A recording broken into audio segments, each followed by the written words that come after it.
Vilniuje 4 dienas vyko jubiliejinis 10-asis tarptautinis bokso turnyras skirtas pirmam Lietuvos olimpiniam čempionui Danui Poznekui atminti. Jaunimo turnyras, kuriame kovojo net 20 valstybių boksininkai, pagal sportininkų pajėgumą lyginamas netgi su Europos čempionatu.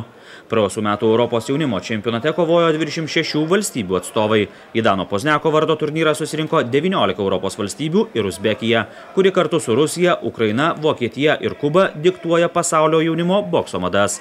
Vilniuje varžėsi pasaulio ir Europos jaunių čempionatų nugalėtojai ir prizininkai, bei praėjusių metų Nanzingo jaunimo olimpinių žaidynių dalyviai.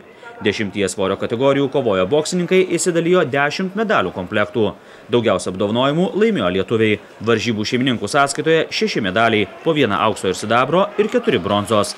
Čempionu tapo Mantas Morkūnas. Svorio kategorijoje iki 52 kg Marijampolietis įveikė Slovaką Filipą Mesarosą. 8 metus jau šiuo sportu užsiiminėju ir tai didžiausia mano pergalė.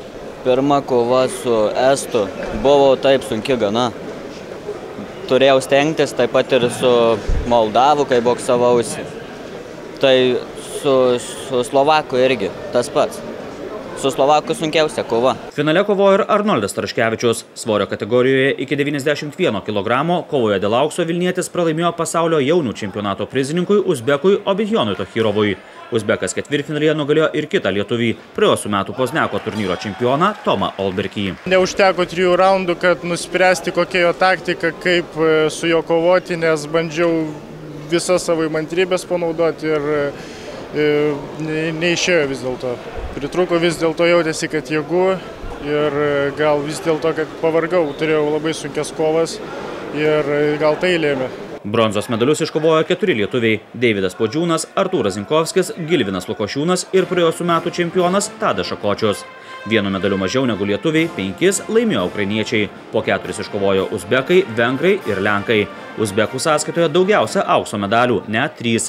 Į oficialų Europos bokso konfederacijos varžybų kalendorių įtrauktama Dano Pozneko vardo turnyre iš viso kovojo net 112 boksininkų. Turbūt kiekviena sporto šaka norėtų, kad ta sporto šaka būtų vis populiaresnė ir populiaresnė.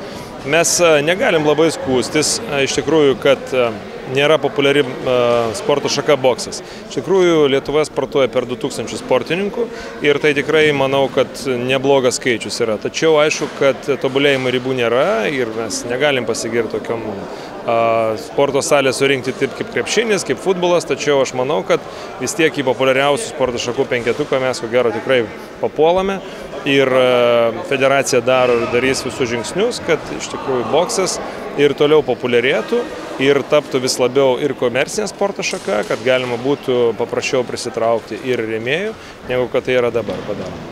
Nors boksas patenka tarp populiariausių sporto šakų Lietuvoje, dėja sportuojančių vaikų, kaip ir kitose sporto šakose, Lietuvoje mažėja.